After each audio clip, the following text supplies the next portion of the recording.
Yo tengo un poco de frío, así que voy a predicar con el poncho. Voy a acomodar un poquito esto, perdón por el ruido. Ahí vamos, un poco mejor. Muy bien. Les invito a abrir sus Biblias en el libro de Romanos, en el capítulo 8. Romanos, capítulo 8.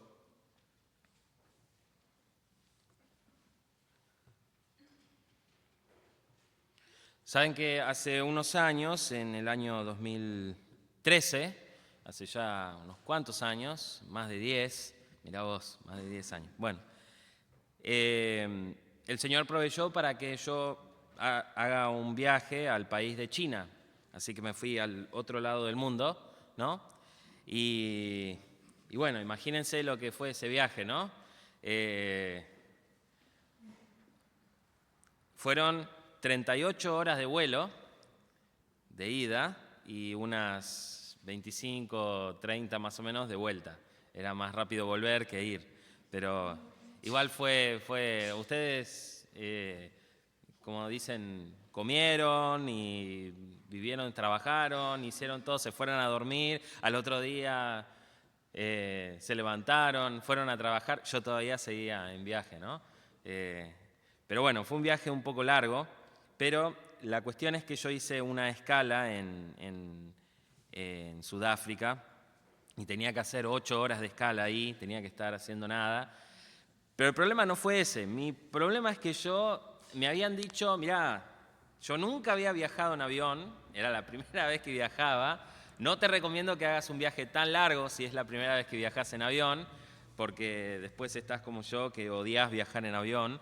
Pero bueno, la cuestión es que a mí me dijeron, mirá, la persona que me instruyó en todo eso fue muy bueno, pero me dijo algo muy cierto. Me dice, cuidá tu valija, fíjate dónde está y si sale y si no, porque es muy fácil que las empresas aerolíneas te pierdan la valija. Y si viajaste en avión, tal vez te ha pasado, espero que no.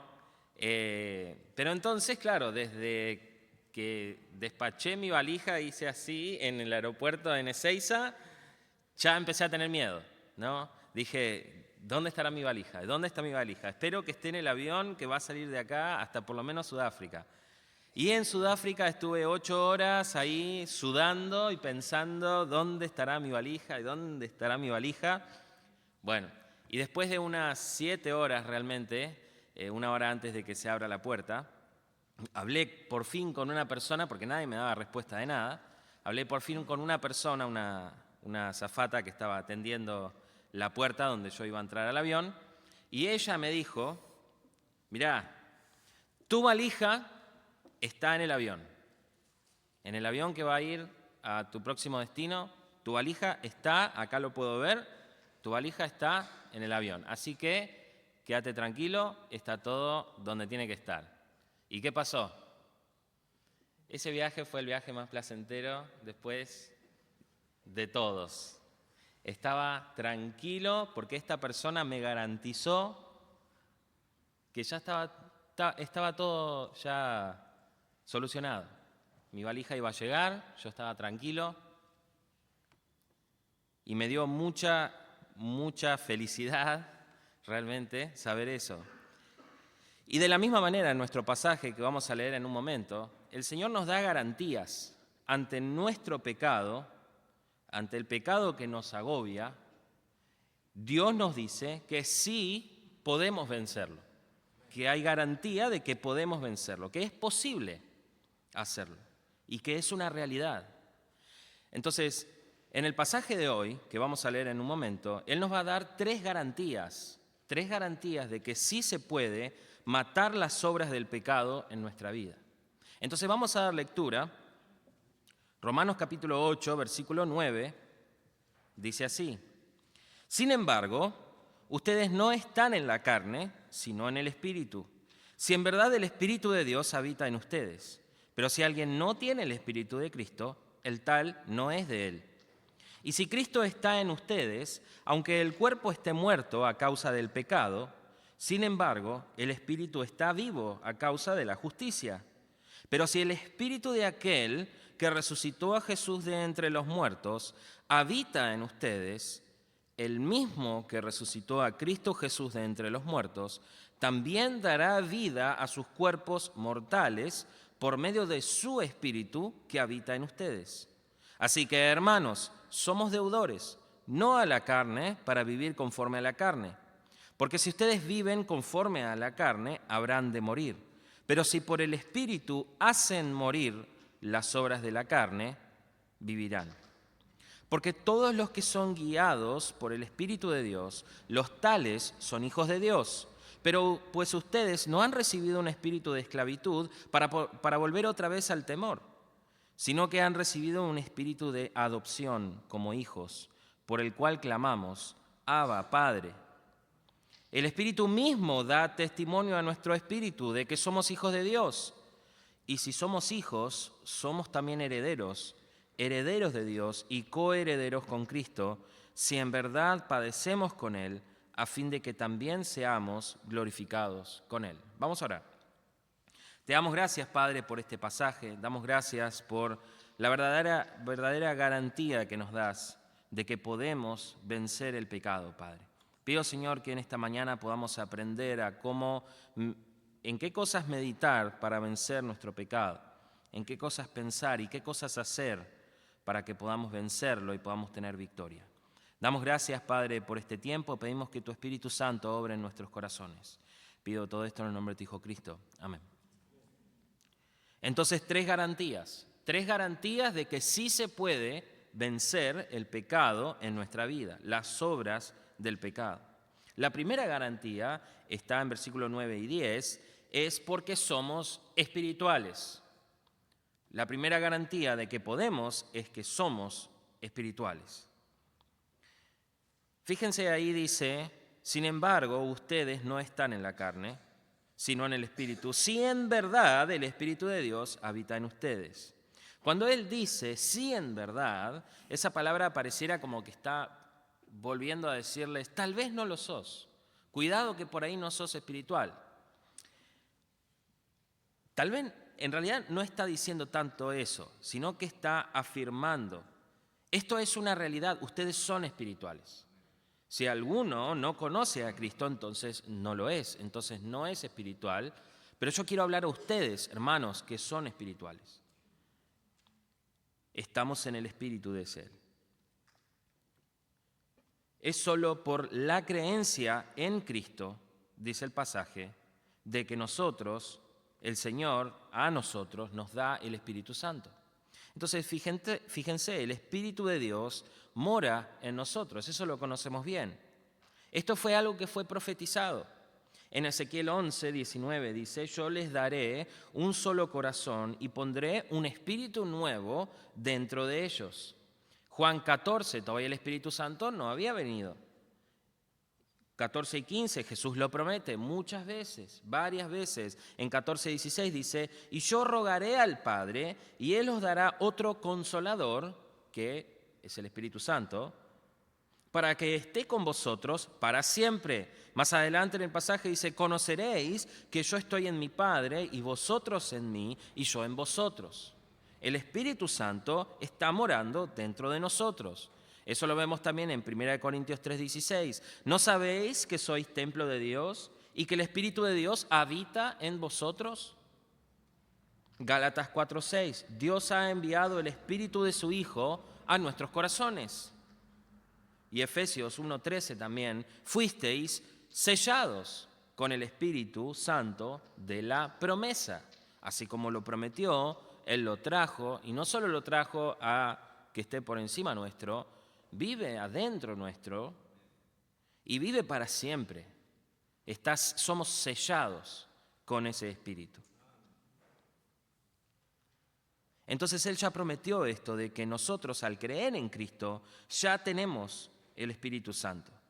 Pero miren en el pasaje, es muy interesante porque Él hace algo fenomenal acá. Versículo 9, y díganme ustedes, ¿de quién está hablando ahí? Dice, ustedes no están en la carne, sino en el Espíritu. ¿Qué Espíritu? El Espíritu Santo. De las tres personas de la Trinidad. ¿Quién es la tercera, va a decir, no? Es uno de los tres, ¿no? De las personas de la Trinidad. Dios es uno, pero se presenta en tres. Fíjense versículo 9 otra vez. Si en verdad el Espíritu, ¿de quién? De Dios. Y después, sí, ya se adelantó alguien, y después dice el Espíritu de Cristo. Versículo 10 dice, ¿y si quién habita en ustedes? Cristo. Ya dejó Espíritu para decir directamente Cristo. Versículo 11 dice, si el Espíritu de aquel que resucitó a Jesús, ¿quién es el Espíritu de aquel? El Espíritu Santo. Y después en versículo 14 otra vez va a decir, porque todos los que son guiados por el Espíritu de Dios. ¿De qué Espíritu estamos hablando? ¿Quién es el que habita? Finalmente, ¿el Espíritu Santo? ¿Es Cristo? ¿Es Dios? ¿Quién es el que habita? Bueno, es Dios. Toda la plenitud está habitando en nosotros. Es Cristo, es el Espíritu Santo, es Dios. Es toda la plenitud. No rebajamos al Espíritu Santo a decir, bueno, es el Espíritu Santo. Como que es, bueno, me tocó esa partecita. Es Dios mismo habitando en nosotros. Y esa es la realidad de este pasaje. Él está diciendo, Espíritu de Cristo, Espíritu de Dios, para hacernos entender quién es el que habita en nosotros. No disminuimos a quien habita en nosotros, es Dios mismo. Juan 17:23 dice, yo en ellos y tú en mí, para que sean perfeccionados en unidad. ¿Quién está hablando en ese pasaje? Es Cristo, es Jesús. Yo en ellos, tú en mí, es toda la plenitud. Por lo tanto, dice nuestro pasaje, somos seres espirituales. Porque Dios nos dio su Espíritu Santo, ahora nosotros somos seres espirituales. Juan 3, no 16, Juan 3, 6, hablando Jesús ¿con quién está hablando en Juan 3? Con Nicodemo. Le dice, lo que es nacido de la carne, ¿cómo es? Carne. Y lo que es nacido del Espíritu, Espíritu. Espíritu es. De ahora en más es Espíritu. Romanos 8.1, fíjense, 8.1, dice, por tanto, ahora no hay condenación para los que están en Cristo Jesús, los que no andan conforme a la carne, sino conforme al Espíritu. Ahora andamos en el Espíritu. ¿Por qué? Porque si hemos creído en Cristo, Él nos puso su Espíritu y ahora somos espirituales. Somos criaturas espirituales permanentemente. Capítulo 6, versículo 4 nos va a decir, así también nosotros andamos en novedad de vida, algo nuevo que antes no estaba. Esto es como un nuevo concepto, es algo completamente nuevo. En versículo 10. Pero fíjense, versículo 10 hace algo también que ella ya vino hablando antes, en capítulo 7. Hay otro que vive en nosotros, que tiene su habitación en nosotros. Fíjense capítulo 7, versículo 17. Dice, así que ya no soy yo el que lo hace, sino ¿quién? El pecado que habita en mí. Entonces, ¿quién habita en mí? ¿El Espíritu Santo o el pecado? Qué problema, ¿no? Vamos a ver, versículo 18, ahí, 7:18. Porque yo sé que en mí, es decir, ¿en dónde? ¿En dónde? En mi carne. ¿Y qué es la carne? Es la parte física, nuestra parte física. En mi carne no habita nada bueno, porque el querer está presente en mí, pero el hacer el bien no. Versículo 20, y si lo que no quiero hacer, eso hago, ya no soy yo el que lo hace, sino el pecado que habita en mí. El pecado también tiene su habitación en nosotros. Y esto hace que nosotros vamos a morir físicamente.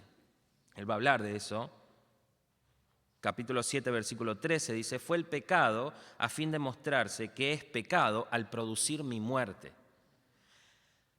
Pero, dice Pablo, ahora fíjense una cosa más, capítulo 7, versículo 21 al 23 da la clave de cómo funciona todo esto, porque pareciera algo inconcebible. ¿Cómo puede ser que dos naturalezas, el pecado y el Espíritu Santo, puedan convivir? Pasa esto, versículo 21, así que queriendo yo hacer el bien, hallo la ley de que el mal está presente en mí. Porque, ¿en dónde? Versículo 22, en el hombre interior. Me deleito con la ley de Dios. Pero veo otra ley en los miembros de mi cuerpo, que hace guerra contra la ley de mi mente. ¿Se dan cuenta la diferencia? ¿Entienden? Y me hace prisionero de la ley del pecado que está en mis miembros, en mi cuerpo físico. Y por eso 24 dice, miserable de mí, ¿quién me libertará de este cuerpo de muerte? Gracias a Dios por Jesucristo, Señor nuestro. Así que yo mismo, dice Pablo, concluyendo, capítulo 7, así que yo mismo, por un lado, con la mente sirvo a la ley de Dios, pero por el otro, con la carne, a la ley del pecado. Entonces Pablo está resolviendo el dilema en este caso y está diciendo, nosotros estamos divididos en dos, una parte física, que ¿cómo está esa parte física? Está en pecado y por lo tanto está muerta. Y nuestro espíritu, por el otro lado, que si hemos creído en Cristo, ¿cómo está? Vivo. Eso es lo que está diciendo el pasaje. Entonces, versículo 10 de capítulo 8, otra vez. Y si Cristo está en ustedes, fíjense ahora, aunque el cuerpo esté muerto a causa del pecado, sin embargo, el espíritu está vivo a causa de la justicia. ¿Entienden lo que él está haciendo? Es tremendo lo que él dice acá. Es algo nuevo. Aunque sabemos que este cuerpo físico va a morir y va a morir, hay una realidad. El espíritu está vivo a causa de la justicia. ¿Qué justicia? ¿Quién hizo justicia? Cristo Jesús. En capítulo 3, él habla extensamente de eso. Él dice, no hay justo, ni aun uno. No hay quien busque a Dios. No hay quien pueda llegar con un poco de justicia a Dios. Sino que por medio de la fe en su sangre, para manifestar su justicia, es que somos salvos. Es la justicia comprada por Cristo en la cruz. Es lo que hemos creído. Entonces, dos habitantes, el que habita en nuestro cuerpo mortal y físico y el que habita en nuestro cuerpo espiritual. Antes de que nosotros creamos en Cristo, ¿cómo estaban esas dos naturalezas? El cuerpo estaba ¿cómo? Antes de creer en Cristo. Muerto. Y después de creer en Cristo, sigue muerto. Ahora, ¿cómo estaba nuestro espíritu antes de creer en Cristo? Muerto también. ¿Y ahora cómo está? Vivo. Esa es la gran diferencia. El hecho de que ahora nuestro espíritu tiene vida es una garantía de que sí se puede vencer al pecado. Es lo que dice ahí, aunque el cuerpo esté muerto, el espíritu está vivo. Nuestro espíritu está vivo para vencer al pecado. Es una garantía. Entonces nosotros vivimos en relación a lo espiritual. No tiene sentido vivir en algo que está muerto. Necesitamos vivir en la parte donde hay vida, en el Espíritu. 8:6 dice, porque la mente puesta en la carne es muerte, pero la mente puesta en el Espíritu es vida y paz, dice también. Ahora, ¿entendés en qué posición estás, hermano? Con Cristo y tu Espíritu. ¿Entendés en qué lugar te puso Cristo por haber creído? ¿Quién habita en vos? Somos espirituales, porque así nos hizo Dios. Entonces, comenzamos por esta base, la parte más básica, somos seres espirituales, porque el Espíritu de Dios nos dio vida, y esto nos da garantía de poder vencer al pecado. Pero vamos con la segunda garantía, versículo 11 al 13. Y fue una cosa que como una nota al margen, esto fue algo que me voló la cabeza, como decimos, ¿no? La segunda garantía es porque tenemos el Espíritu que resucitó a Cristo. Ahora, fíjense, versículo 11, pero si el Espíritu de aquel que resucitó a Jesús de entre los muertos. Como ya dije hace un momento, aunque Dios nos dio vida espiritual, ¿qué pasa con nosotros día a día? ¿Qué seguimos haciendo? Seguimos pecando, porque nuestro cuerpo está muerto todavía en el pecado. Todavía vivimos en este mundo, todavía pecamos. Pero entonces, ¿cómo puedo librarme de esta carne? Miserable de mí, ¿quién me libertará? ¿Quién no quiere ser libertado del pecado realmente? Pablo va a hablar luego de nuestro pasaje en versículo 18 en adelante. Nos dice, nosotros gemimos por la redención de nuestro cuerpo. Queremos ser libres del pecado. Miren nuestro pasaje porque es súper interesante. En su misericordia, el Señor en esta tierra, en este mundo que vivimos, ya nos dio la solución.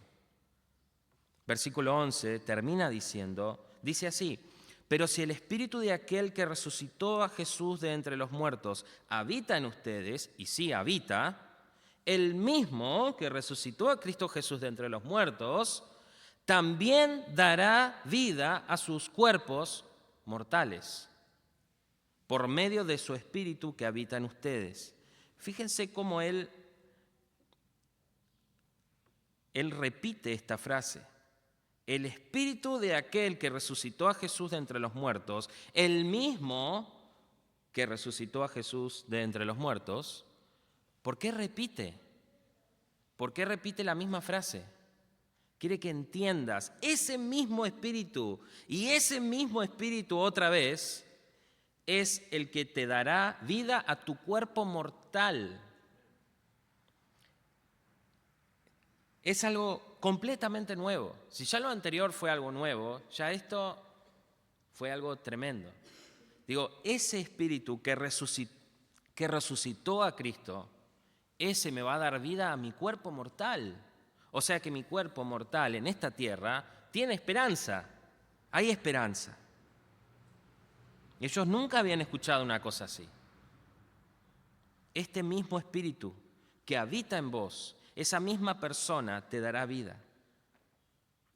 Fíjense que no está hablando de una gloria futura, Él va a hablar después de eso. Él está hablando ahora. Ahora te dará vida. La influencia del Espíritu Santo en nosotros hará que nuestra carne se mueva hacia la dirección que Dios quiere que vayamos. Ya hemos visto quién es esa persona que habita en nosotros. Es Cristo, es Dios, es el Espíritu Santo, es toda la Trinidad, es todo Dios. Ahora dice, aquel que tuvo el poder de resucitar un cadáver, porque ahí dice que resucitó a Cristo Jesús de entre los cadáveres, entre los muertos, él mismo un cuerpo físicamente sin vida, él mismo va a dar vida a tu cuerpo que está muerto igual, de la misma manera. Si él pudo resucitar un cuerpo físico para Cristo, él puede resucitar tu cuerpo. Amén. Él puede. Lo voy a ilustrar de esta manera. Nosotros no se sabe con seguridad quién es la persona que talló la puerta de la Casa Rosada, ¿no? Si fueron a la Casa Rosada, yo no tengo una foto, no encontré una buena foto, pero la puerta de la Casa Rosada, si fueron hasta ahí, es hermosa, es tremenda.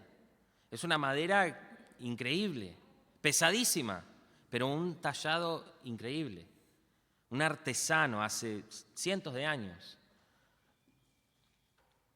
Pero si lográramos conocer quién fue ese artesano de la puerta principal de la Casa Rosada y tuviéramos el nombre de esa persona, y ahora imagínense que yo, porque mi abuelo era amigo de ese artesano, el artesano ese le hizo una mesa a mi abuelo. Imagínense, ¿no? Y yo heredé la mesa esa de mi abuelo. Cuando vos entrás a mi casa, ¿qué va a ser la primera cosa que te voy a decir? ¿Sabés quién hizo esta mesa? Esta mesa la hizo el mismo que hizo la puerta de la Casa Rosada. Va a ser el tema de conversación siempre, ¿sí o no? Es la misma persona, el mismo que hizo eso. Pablo está diciendo exactamente lo mismo. Está diciendo, la misma persona que resucitó a Cristo es la misma que habita en vos. Es la misma que va a dar vida a tu cuerpo mortal, que parece que ya no tiene esperanza, que parece que ya no se puede hacer nada. Él vive en vos y te da vida por medio de su Espíritu que habita en vos. Otra vez el mismo énfasis, otra vez vuelve a repetir, el mismo Espíritu, el mismo.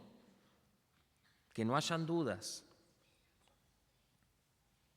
Dios quiere que entiendas que además de poder vencer el pecado por ser espirituales, por tener vida en nuestro espíritu, también el Espíritu Santo participa en ese vencer de pecado.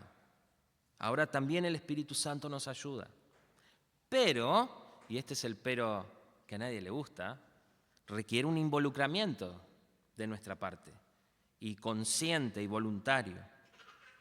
Así que, hermanos, dice versículo 12, somos deudores, no a la carne, porque la carne está muerta, no puede hacer nada a la carne. Somos deudores para el Espíritu Santo. Hay una deuda, dice él, en base a tal verdad de todo lo que Dios hizo para que podamos vencer al pecado en nuestro cuerpo mortal, en base a saber que aunque no redimió nuestra carne, nos da el Espíritu Santo para que pueda dar vida a nuestra carne, para que podamos someter a nuestra carne. Hay un deber, no a la carne, porque si ustedes viven conforme a la carne, habrán de morir. Pero si por el Espíritu hacen morir las obras de la carne, vivirán. Entonces, hermano, matá las obras de la carne. Y cerramos la Biblia y nos vamos a casa, ¿no? Matá las obras de la carne, bien. Y ahora, ¿cuál es la pregunta? ¿Cómo? ¿Cómo hago eso? ¿Qué significa matar las obras del pecado con el Espíritu? Vamos a partir de acá, partamos de la base, hay una realidad, y siempre es así. Cada acción que nosotros realizamos con nuestro cuerpo proviene ¿de dónde? Primero, de nuestra mente. Primero generamos una idea y después actuamos. Nunca, a veces, ¿no te pasa que estás sentado de una forma rara y se te mueve el pie así raro? ¿Y vos qué decís? Yo no hice eso, ¿no? Pero todas las demás acciones son cosas que vos pensaste, meditaste y lo hiciste. Entonces, todo viene de haber pensado, no podemos actuar sin pensar. Y por otro lado, y conectado con eso, nuestra vida es un sinfín de decisiones, es un sinfín de acciones. Cada cosa que hacemos o que decimos, cada palabra que yo estoy sacando de mi boca, lo estoy pensando y luego lo estoy sacando. Porque tenemos decisión de hacer eso. Entonces, ¿cómo voy a saber qué decisión tomar en cada una de las decisiones que voy a tomar en toda mi vida? ¿Cómo voy a saber si está bien o si está mal? Efesios 4, 22 dice que en cuanto a la anterior manera de vivir, ustedes se despojen del viejo hombre. Es lo que está diciendo, maten las obras del pecado, despójense de ese viejo hombre, que se corrompe según los deseos engañosos. ¿Y qué tenemos que hacer? A ver, nos sacamos el viejo hombre y tenemos que revestirnos del nuevo. Hay algo en el medio en ese pasaje, hay otro pasaje en el medio. Si es así directo, está saltando un versículo. En el medio, en Efesios 4, dice, y que sean renovados en el espíritu de su mente. Para que vos puedas poder vestirte del nuevo hombre, necesitas renovar tu mente, cambiar tu mente, el espíritu. Dice, y se vistan del nuevo hombre, el cual, en la semejanza de Dios, ha sido creado en la justicia y santidad de la verdad. Segunda de Corintios 10 dice que nosotros debemos poner todo pensamiento en cautiverio, o sea, ponerlo en cautivo y llevarlo a la obediencia de Cristo. Debemos luchar, como dice Efesios 6:13. Por tanto, tomen toda la armadura de Dios para que puedan resistir en el día malo. Cuando acá Pablo dice hacer morir las obras de la carne, la palabra obras es la palabra, no me gusta mucho decir las palabras en griego, pero en este caso tiene mucho sentido, es la palabra praxis, de donde sacamos la palabra mala praxis, ¿no? Pero ahora, una praxis, una buena praxis, ¿no? No sé cómo sería, pero una buena praxis, ¿a qué se está refiriendo?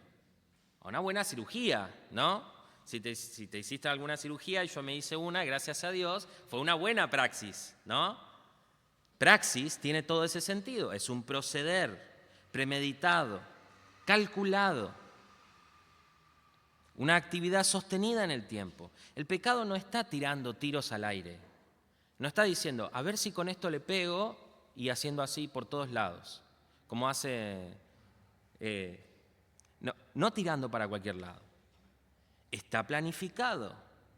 Es la obra de la carne. Todo el tiempo tiene una mira de francotirador apuntándote todo el tiempo. Nuestra vieja naturaleza todavía sigue muy activa y no pierde ninguna oportunidad.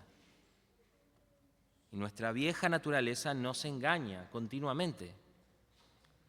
¿Cómo me puedo dar cuenta de su engaño? ¿Cómo puedo saber si lo que estoy haciendo es lo que Dios quiere o no? ¿Algún libro de autoayuda me puede ayudar? ¿Alguna sabiduría del mundo? Saben que hace un tiempo yo había visto algo que decían, a mí a veces me costaba dormir a la noche, tal vez también te cuesta, y yo había visto en una de esos tantos videos que decía, tenés que hacer esto y pensar en palabras random, y era todo un método para dormir. Bueno, no te cuento cómo es, pero era bastante tonto, para decirlo así. Cuestión que dije, vamos a probar. ¿Sabes qué? Me funcionó. Fue fenomenal. Dije, qué bueno, mirá, me redormí anoche, fue una noche fantástica. Entonces lo intenté 2 o 3 veces más. ¿Qué pasó? Después de 2, 3, 4 veces que lo intenté, ya dejó de funcionar. Ya no me funcionaba como antes. Ya no me daba el mismo resultado. Entonces después volví a lo que me acordé de lo que realmente debía hacer y hacer lo que hacía David. En Salmo 139 él decía, de tanto pensar en las maravillas de Dios, se quedaba dormido. Y se despertaba, decía, y aún sigo acá y sigo pensando en todo lo que hiciste. Entonces dije, voy a hacer exactamente lo que hace David. Y hasta el día de hoy, si tengo algún problema para dormir, lo primero que hago es hacer lo que me dice este libro. Me pongo a orar, me pongo a meditar en lo que el Señor hizo, en las maravillas del Señor. ¿Sabes qué? Mis problemas se hacen así, nada. Y me voy a dormir completamente. En paz me acostaré y asimismo dormiré, porque solo tú, Jehová, me haces vivir confiado.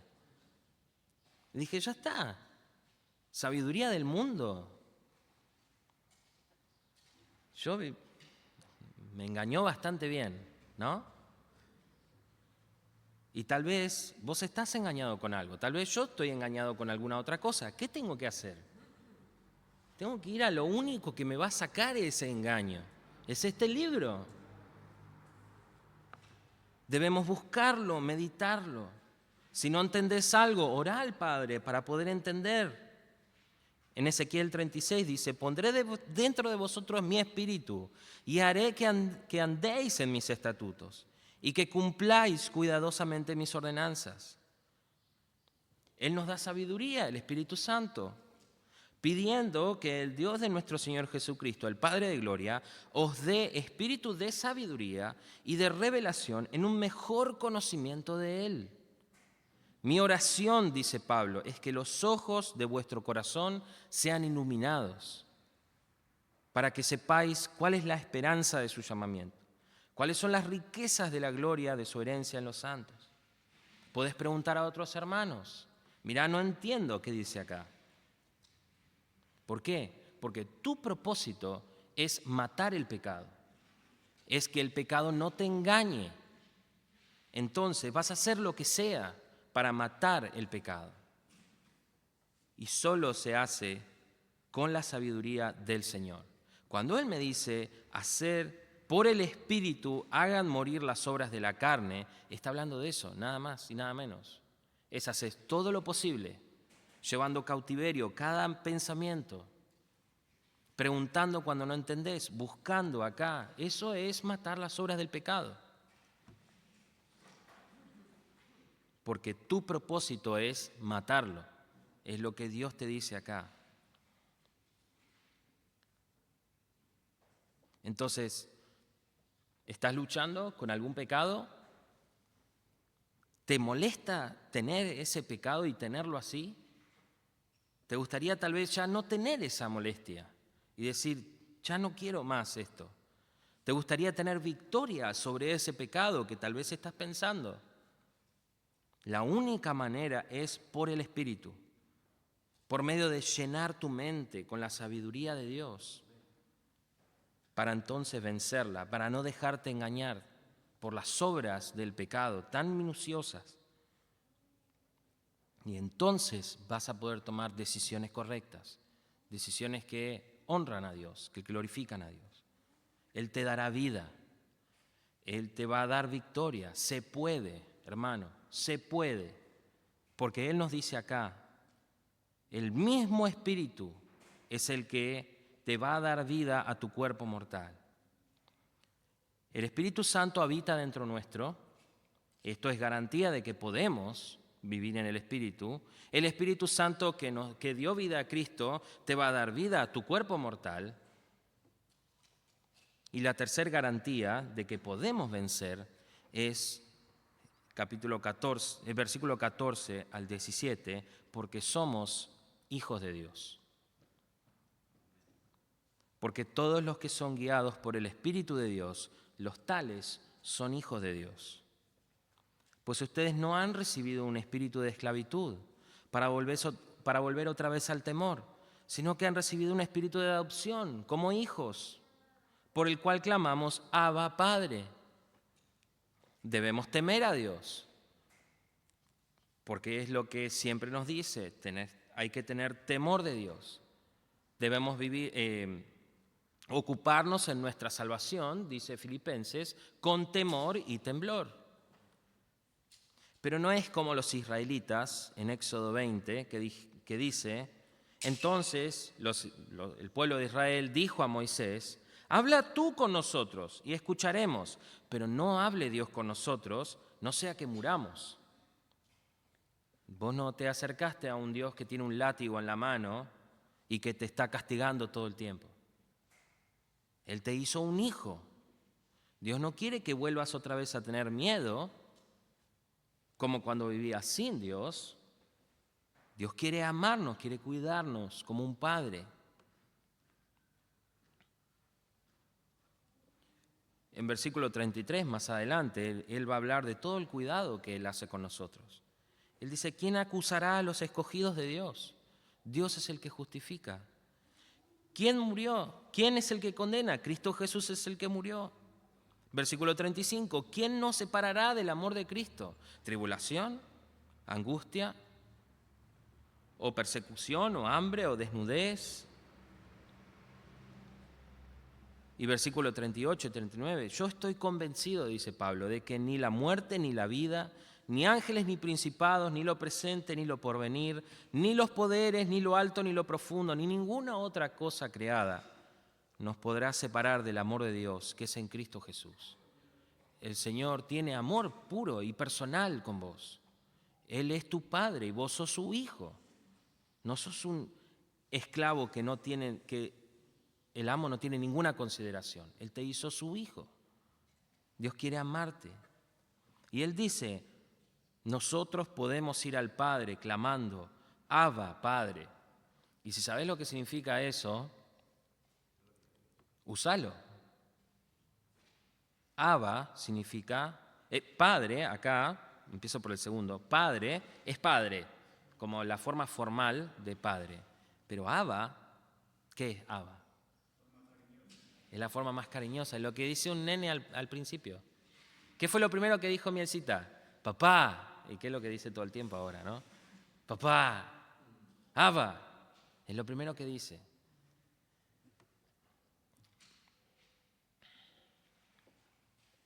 Como un niño con su padre que busca el refugio en sus padres. Ustedes vieron, ¿no? Cuando van con un nene y le dicen, hola, ¿cómo estás? Y está el bebé en brazos de la mamá, ¿qué hace el bebé? Si vos le vas a saludar y no te conoce, va a ser así, ¿no? Y se va a esconder en su mamá o en su papá, porque es su refugio. Nosotros somos así, somos esos hijos amados. Esto es una cita de un comentario. Dice así, Pablo busca ahora calmar nuestros corazones. Y él dice así, tal cual, no sé ustedes, pero yo necesito este tipo de ánimo. Solo una persona con un corazón de hierro no necesitaría ánimo tras escuchar el clamor de sean guiados por el Espíritu y anden en el Espíritu. Esto es un desafío glorioso, pero también puede desanimarnos al ver cuánto nos falta. Cuando esto sucede necesitamos seguridad y Pablo nos da la seguridad que necesitamos. Si hemos aceptado a Cristo como nuestro Salvador, Dios Padre, el Creador, aquel contra quien hemos pecado, ahora puede ser llamado papá.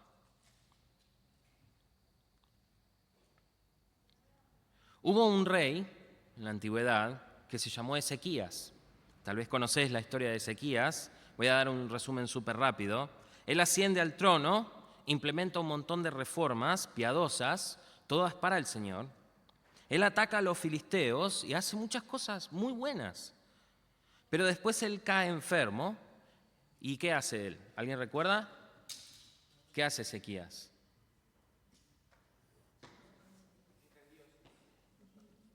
Él pide al Señor. Él pide al Señor que Dios lo sane. ¿Y qué hace el Señor? Lo sana.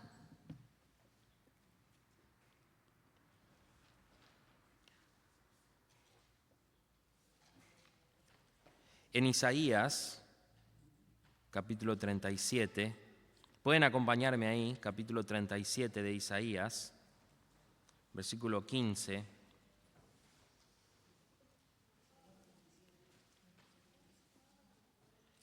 Y Ezequías había hecho algo malísimo, había hecho algo que no tenía que hacer. Después de haber hecho tantas cosas buenas, él se enorgulleció demasiado con otras personas, con los babilonios, y Dios los castiga y envía a otro hombre que se llama Senaquerib, aún después de todo lo malo que hizo. Y leemos ahí de Isaías 37, versículo 15, y dice, y Ezequías oró al Señor y dijo, oh Señor de los ejércitos, Dios de Israel, que estás sobre los querubines, Solo tú eres Dios de todos los reinos de la tierra. Tú hiciste los cielos y la tierra. Inclina, oh Señor, tu oído y escucha. Abre, oh Señor, tus ojos y mira. Escucha todas las palabras que Sennacherib ha enviado para injuriar al Dios vivo. En verdad, oh Señor, los reyes de Asiria han asolado todas las naciones y sus tierras y han echado sus dioses al fuego, porque no eran dioses, sino obra de manos de hombres, de madera y de piedra. Por eso los han destruido. Y ahora, Señor, Dios nuestro, líbranos de su mano, para que todos los reinos de la tierra sepan que solo tú, oh Señor, eres Dios. ¿Y qué hace el Señor? Después de que Él hizo este gran mal, esto que no tenía que hacer, versículo 21 leemos: entonces Isaías, hijo de Amós, envió a decir a Ezequías: así dice el Señor, Dios de Israel, por cuanto me has rogado acerca de Sennacherib, rey de Asiria, esta es la palabra del Señor hablado contra él y todo en contra de Sennacherib. Y podés leer el pasaje completo, te animo a que lo hagas en tu casa, no ahora. Te ha despreciado y se ha burlado de ti la Virgen de Sión. Ha movido la cabeza a tu espalda. Y al final, en versículo 33, dice: así dice el Señor acerca del rey de Asiria. Él no entrará en ninguna ciudad, le da un montón de cosas que tienen que pasarle. Versículo 36 dice: y salió el ángel del Señor e hirió a 185,000 en el campamento de los asirios. Cuando los demás se levantaron por la mañana, vieron que todos eran cadáveres. Y entonces Sennacherib se va a su casa y sus hijos lo matan. Y era justo como el Señor predijo que sería. ¿Por qué Dios hizo una cosa así? Ezequías había hecho algo muy malo, no tenía que haber hecho eso. ¿Por qué Dios le dice: ¿sabes qué? Porque vos me pediste, lo voy a hacer? ¿Por qué? Porque Dios es un Padre amoroso. Porque nosotros somos sus hijos. Él hace lo mismo con nosotros. No importa el pecado en el que caíste, todavía podés volver. Todavía Dios te tiene como su hijo, esperando que vos ruegues, y Él va a decir: ¿por qué me rogaste? Tus pecados son perdonados. Orá a Dios con confianza, como un hijo. Tenés que ser específico, como Ezequías. Mirá la oración de Ezequías: Señor, pasa todo esto. Mostrá tu problema. Él está esperando que lo llames. Entonces, hermano, nosotros podemos vencer las obras del pecado en nuestra vida. Eso es lo que enseña este pasaje. 3 garantías: porque somos espirituales, porque tenemos el Espíritu Santo y porque somos hijos de Dios. ¿En qué confías vos para matar tu pecado?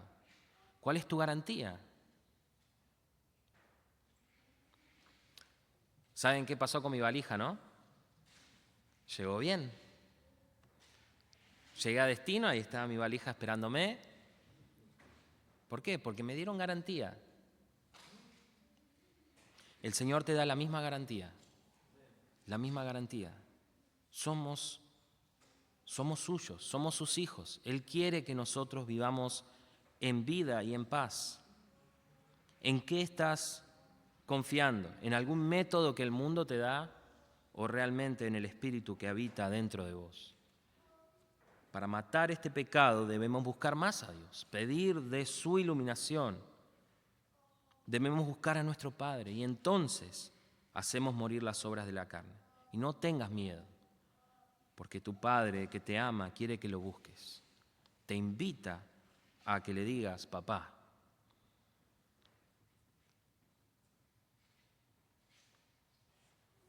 Nosotros vivimos en el Espíritu para hacer morir las obras de la carne, y se puede.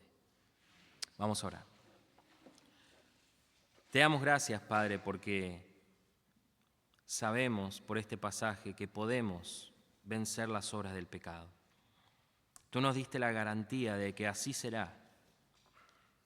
Pero pedimos, Padre, que esta verdad haga que nos movamos, que empecemos a trabajar en nuestro pecado, a hacer morir las obras del pecado, buscándote buscándote nosotros como tus hijos, a ti, Padre, que estás esperando que vayamos.